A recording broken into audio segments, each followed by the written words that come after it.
Many years ago, when I was Il y a bien des années de cela, lorsque j'étais étudiante, j'écoutais la conférence générale à la radio, car nous n'avions pas de télévision dans notre petit appartement. Les orateurs de la conférence étaient merveilleux et je sentais le Saint-Esprit se déverser.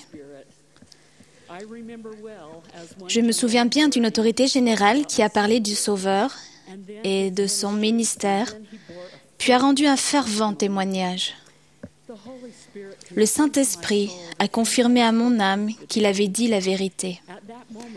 À cet instant, j'ai su avec certitude que le Sauveur vit. J'ai aussi su avec certitude que j'étais en train de recevoir une révélation personnelle qui me confirmait que Jésus est le Fils de Dieu. À l'âge de 8 ans, j'ai été baptisée et confirmée et j'ai reçu le don du Saint-Esprit. C'était une merveilleuse bénédiction à l'époque, mais elle est devenue de plus en plus importante, car au fil des années, j'ai ressenti le Saint-Esprit de nombreuses manières.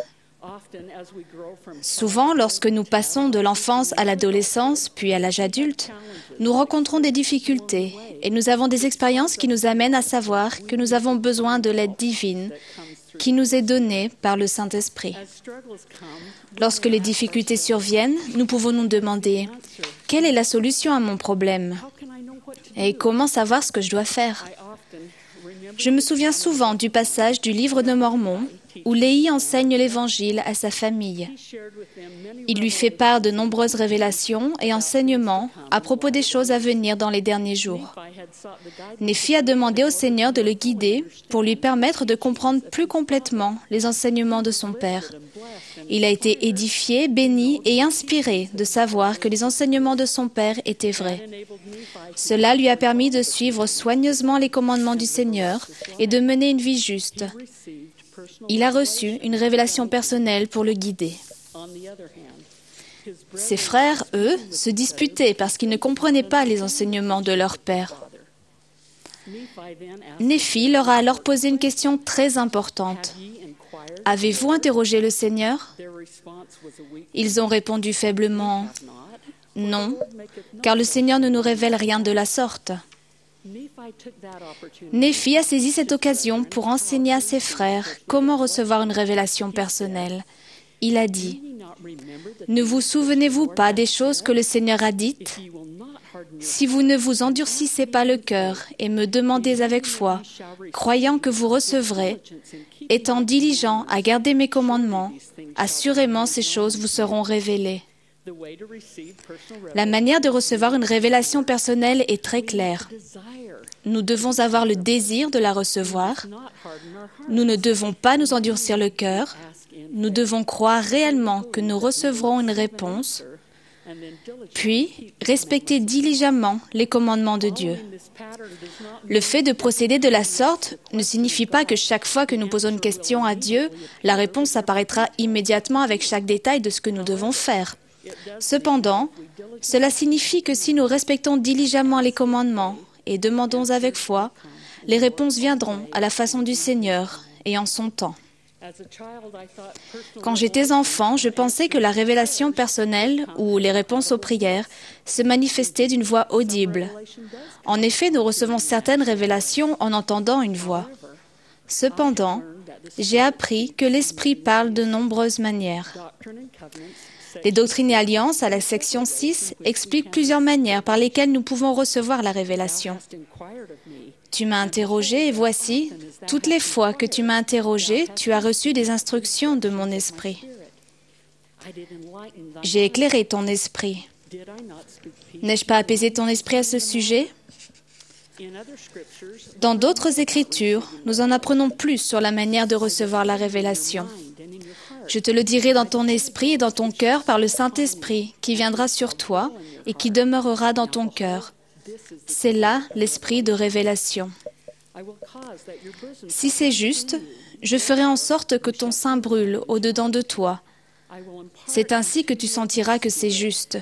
Je te donnerai de mon esprit, ce qui éclairera ton intelligence, ce qui remplira ton âme de joie. Le plus souvent, nous recevons la révélation personnelle lorsque nous étudions les Écritures, lorsque nous écoutons et suivons les conseils des prophètes et d'autres dirigeants de l'Église et cherchons à mener une vie fidèle et juste. Parfois, nous recevons de l'inspiration d'un seul verset d'Écriture ou d'une ligne d'un discours de conférence. Peut-être votre réponse viendra-t-elle au moment où les enfants de la primaire chantent un beau chant. Ce sont toutes des formes de révélation. Dans les premiers temps du rétablissement, de nombreux membres ont recherché diligemment la révélation et ont eu la bénédiction et l'inspiration de savoir ce qu'ils devaient faire. Eliza Snow avait reçu de Brigham Young le prophète la responsabilité d'aider à l'édification et à l'enseignement des sœurs de l'Église. Elle enseignait que les femmes pouvaient recevoir individuellement de l'inspiration pour être guidées dans leur vie personnelle, leur famille et leurs responsabilités dans l'Église. Elle a dit « Dites aux sœurs d'aller de l'avant et de s'acquitter de leurs devoirs avec humilité et fidélité, et l'Esprit de Dieu demeurera sur elles, et elles seront bénies dans leurs travaux. Qu'elles recherchent la sagesse et non le pouvoir, et elles auront tout le pouvoir qu'elles auront la sagesse d'exercer. » Sœur Snow a enseigné aux sœurs de rechercher la direction du Saint-Esprit. Elle disait que le Saint-Esprit satisfait et exauce tous les désirs du cœur humain et comble tout vide. Quand je suis remplie de cet esprit, mon âme est satisfaite. Le président Ohrdorf a dit que la révélation et le témoignage ne sont pas toujours donnés avec une force écrasante. Chez beaucoup de personnes, le témoignage s'acquiert lentement, une bribe à la fois. Il a ajouté « Recherchons avec ferveur la lumière de l'inspiration personnelle. Implorons le Seigneur de doter notre esprit et notre âme de l'étincelle de foi qui nous permettra de recevoir et de reconnaître l'aide divine de l'Esprit Saint. » Nos témoignages nous fortifient lorsque nous rencontrons des difficultés dans notre vie quotidienne. Certaines personnes sont aux prises avec des problèmes de santé, d'autres rencontrent des problèmes financiers, d'autres ont des difficultés dans leur mariage ou avec leurs enfants. Certaines personnes souffrent de solitude ou d'espoir ou de rêves non réalisés. C'est notre témoignage associé à notre foi au Seigneur Jésus-Christ et à notre connaissance du plan du salut qui nous aide à traverser ces temps d'épreuves et de difficultés.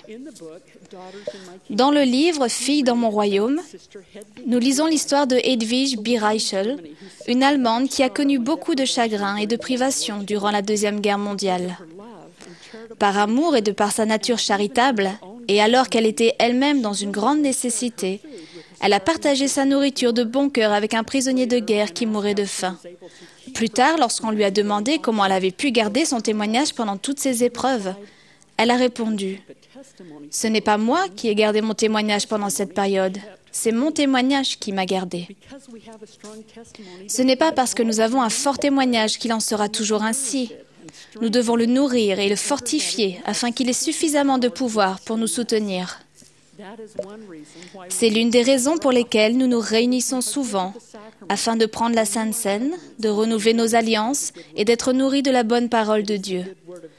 C'est la bonne parole de Dieu qui nous garde continuellement attentifs à la prière, nous reposant uniquement sur les mérites du Christ, qui est l'auteur et le consommateur de notre foi.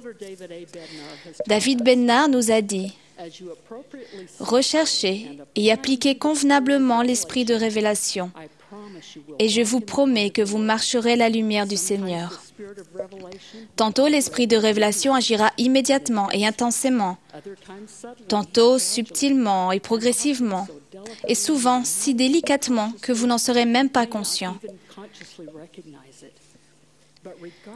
Mais quelle que soit la forme sous laquelle vous recevez cette bénédiction, la lumière qu'elle apporte illuminera et épanouira votre âme, éclairera votre intelligence et vous dirigera et vous protégera vous et votre famille. Le Seigneur désire nous apporter des bénédictions en nous guidant, en nous accordant de la sagesse et en orientant notre vie.